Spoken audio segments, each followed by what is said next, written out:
परम पूज्यपाद स्पर्धा पूज्यपाद श्री आचार्य वरेण्य प्रभा उपस्थित सम्मान्य ऋषि देवतामंडली सम्मान्य कर्ममंडली प्राणल भूमिका मंडली समस्त को श्रद्धा आप शुणिले आदि सूर्यापराकुंड भोग निर्माण होती तेणु जो भाई माँ मान शिक्षा सेसन की बुद्धिमंत होती वृद्ध इन्स्टिट्यूट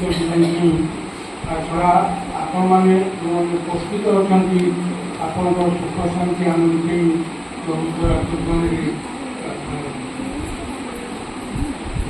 खूब सुंदर कथा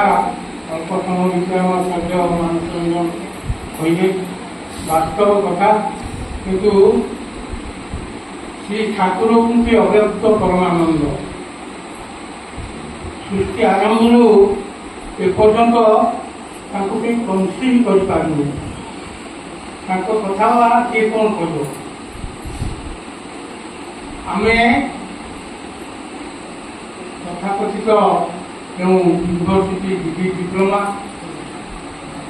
सामाजिक प्रतिष्ठा कि ज्ञान गारिमारे जहाँ कहू ता वास्तव में भक्तजनक हृदय स्थान पाएनि अंतर लड़े जहाँ श्रद्धा मान कर दया हुए मुखम करोति पाशालम दया हेल्ले सबकि पारे दयाटा कौन आम बुझा दरकार किंतु दया आम कहूँ दयाटा कौन तो श्री ठाकुर उपवेशन कर जड़े माँ आसी कहती ठाकुर ये मोर ग्रह विभाग परिवार उपर भारी अशांति अच्छी आपण मो परिवार उपर दया कर ठाकुर हाथ जोड़ी ग्रह उपर कहते माँ तमें मुझे दया कर आश्चर्य लगे भक्त मंडली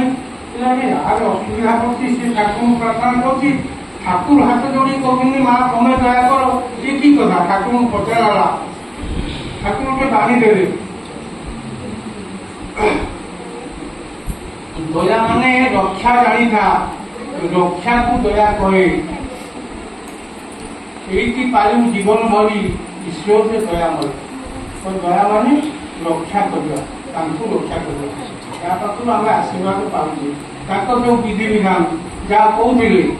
निर्देश जहाँ निर्देश रही आम पालन करगले से सब किसी पारन आ छड़ा आम बाह्य पूजा जिते जहाँ कले से खुशी बनते से दिन आमर New York under graduate schools of engineering university परिवेश डॉक्टर रेवती मोहन विश्वास ठाकुर कथा कहले देखु ये सारा विश्व में जिते किसी समस्या रही तार समाधान कथा ठाकुर ये कथा शुणी जड़े स्टूडेंट उठीगला कहला शुणु डॉक्टर विश्वास ये दुनिया का छोट नुहे ये दुनिया में कोटि कोटि लोक अच्छा कोटि कोटि समस्या अच्छी ठाकुर सब समस्या समाधान करें देवता कहते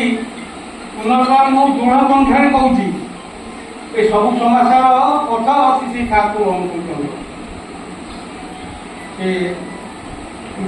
कहले जो मिलूची एवं जो परिक्रमा ज्ञानी गुणी महापुरुष मैंने भारत में जन्म नहीं जो अमुक्त निष्पत्ति बाणी सब देती से सब को बेकार देवता कहते पुनर्बार से कथा कहूँ पाखे बसुले भाइस चेयरमैन से यूनिवर्सिटी कहते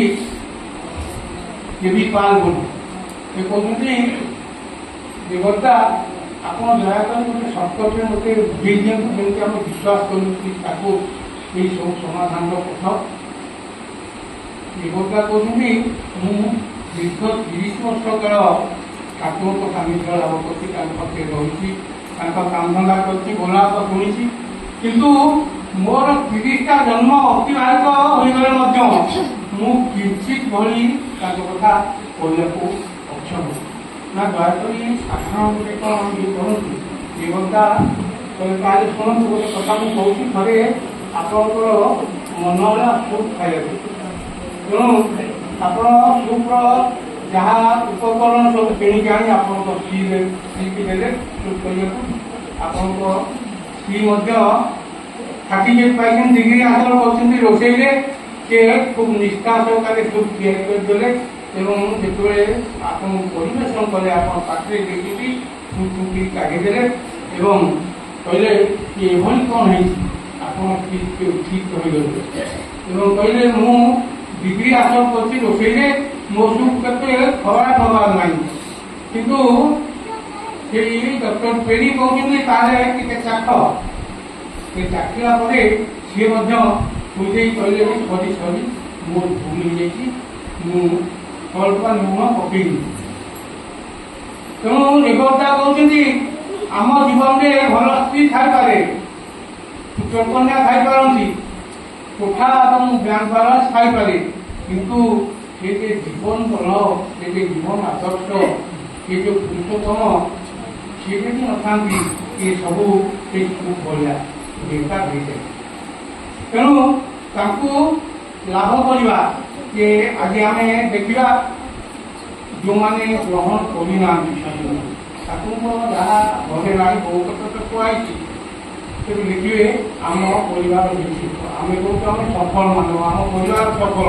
କିନ୍ତୁ ପରିବାର ଭିତରେ ଦେଖିବେ ସେଇ ଶାନ୍ତି ସୁଖ ଆନନ୍ଦ ନାହିଁ, ଯାହା ଅନ୍ୟ ପାଇଁ ଦରଦ ସେ ଆମ ଭିତରେ ନାହିଁ। ସ୍ୱାମୀ ଗୋଟେ ଚାହିଁଲେ ସ୍ତ୍ରୀ ଗୋଟେ କରୁଛି, ତାର ଯେଉଁମାନେ ଅଛନ୍ତି ପରିବାର ବର୍ଗ ସିଏ ସେ କଥାକୁ ନ ଶୁଣିଲା ଭଳି ହେଉଛନ୍ତି, ତେଣୁ ସେଠି ଶାନ୍ତି କୋଉଠି ଆସିବ। ତେଣୁ ଏ ତ ପାରିବାରିକ କଥା, ଆଉ ସମାଜ ରାଷ୍ଟ୍ର କଥା ନ କହିଲେ ଭଲ। ସେଦିନ ଜଣେ ଭାଇ ଆସି ଠାକୁରଙ୍କ ପାଖେ ବରାବର ଆସନ୍ତି, ସେ ଆସି ବସନ୍ତି ଏବଂ ଠାକୁରଙ୍କ କଥା ଶୁଣନ୍ତି, ଠାକୁର ବି ବହୁ କଥା ବାକ୍ୟାଳାପ କରନ୍ତି। ସେ ଭାଇ କିଛି ଦିନ ପରେ ଆସି କହୁଛନ୍ତି ଠାକୁର ମୋର ଅର୍ଥମାନ ଦେଶ ଦରକାର। ଠାକୁର ଭୁଲ ପାଲା ସେଗୁଡ଼ା କ'ଣ ହବ। ତାପରେ ଠାକୁର ଅନ୍ୟ ଭକ୍ତମାନଙ୍କ ସାଙ୍ଗେ କଥାବାର୍ତ୍ତା କରୁଛନ୍ତି, କିଛି ସମୟ ପରେ ସମୟ ଫାଙ୍କରେ ସେ ଭାଇ ଜଣକ କହୁଛନ୍ତି ଠାକୁର ମୋର ଅର୍ଥମାନ ଦେଶ ନିହାତି ଦରକାର। ଏ କଥା କହି ପ୍ରଣାମ କରି ଉଠି ପଳେଇ ଯାଉଛନ୍ତି ଘରକୁ ଏବଂ କିଛି ଦିନ ପରେ ତାଙ୍କର ବିବାହ ହେଇଛି, ସୁନ୍ଦରୀ ସ୍ତ୍ରୀ ପାଇଛନ୍ତି, ଭଲ ଘର ବି କରିଛନ୍ତି, ବ୍ୟାଙ୍କ ବାଲାନ୍ସ ବି ବହୁତ କରିଛନ୍ତି, ଠାକୁରଙ୍କୁ କିନ୍ତୁ ଭୁଲି ଯାଇଛନ୍ତି, ଆଉ ଠାକୁରଙ୍କ ପାଖକୁ ସେ ଆସନ୍ତି ନାହିଁ। କିଛି ବର୍ଷ ଗଲା ପରେ ଠାକୁରଙ୍କ ପାଖକୁ ଆସିଛନ୍ତି ଏବଂ ଦେଖିବାକୁ ବାଲ ଉରୁଳା ଦାଢ଼ି ବଢ଼ିଯାଇଛି ଏବଂ ଯେଉଁ ପିନ୍ଧିକି ଆସିଛନ୍ତି ପିନ୍ଧିବା ଆବଶ୍ୟକ ସବୁ ଚିରା ପ୍ରକାର ଠାକୁରଙ୍କ ନଜର ପଡ଼ିଲା, କିରେ ତୋର ଏଭଳି କ'ଣ ହେଇଛି। ଠାକୁର ମୁଁ କିନ୍ତୁ ଆପଣ ମନା କରୁଥିଲେ ଏଗୁଡ଼ା ତୋର କ'ଣ ହବ,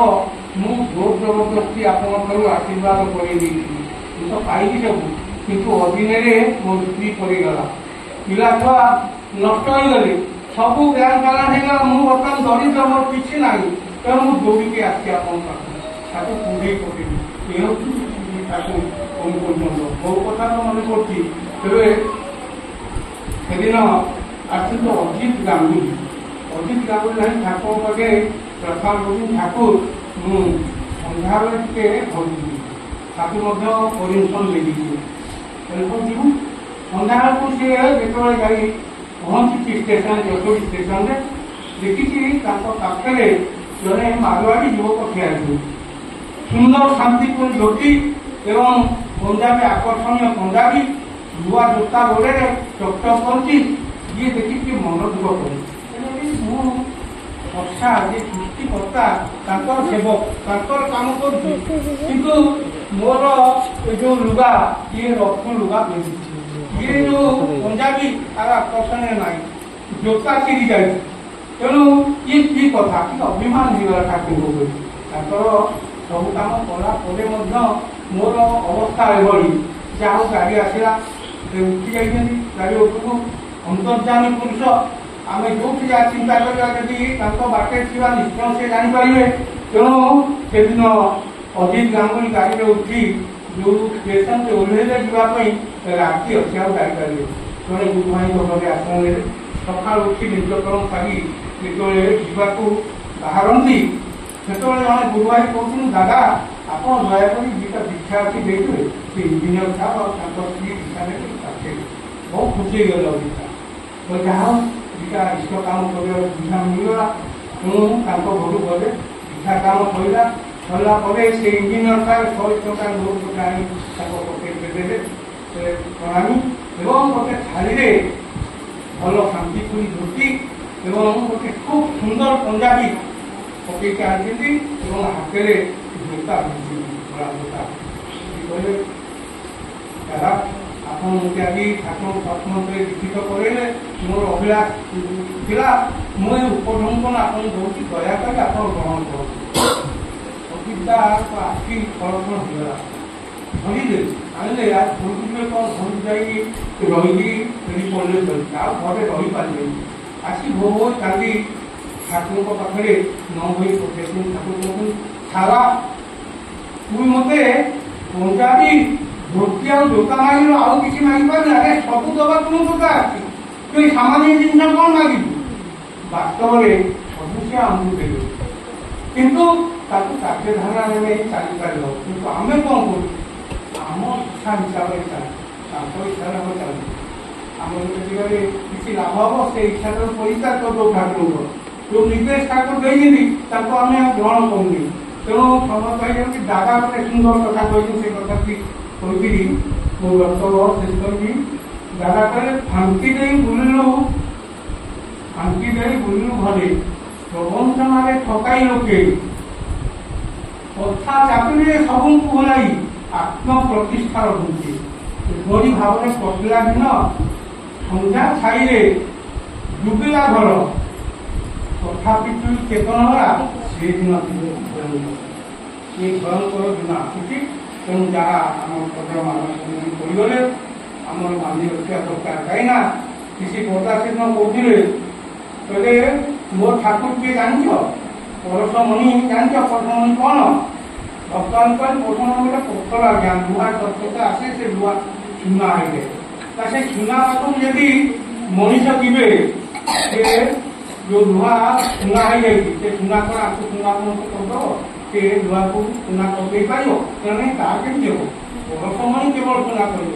ଆଉ ଇଏ ଯିଏ ଲୁହା ଚୁନା ହେଇଯାଇଛି ସେ ଚୁନା ପ୍ରକାଶ ହବନି ନା ମୋ ଠାକୁର ହଉଛନ୍ତି ସେଇ ପରଶମଣି ଯାହାଙ୍କ ପାଖକୁ ମଣିଷ ଆସିଲେ ସେ ସୁନାର ମଣିଷ ହୋଇଯାଏ ଆଉ ସେଇ ସୁନାର ମଣିଷ ପାଖକୁ ଯୋଉମାନେ ଆସନ୍ତି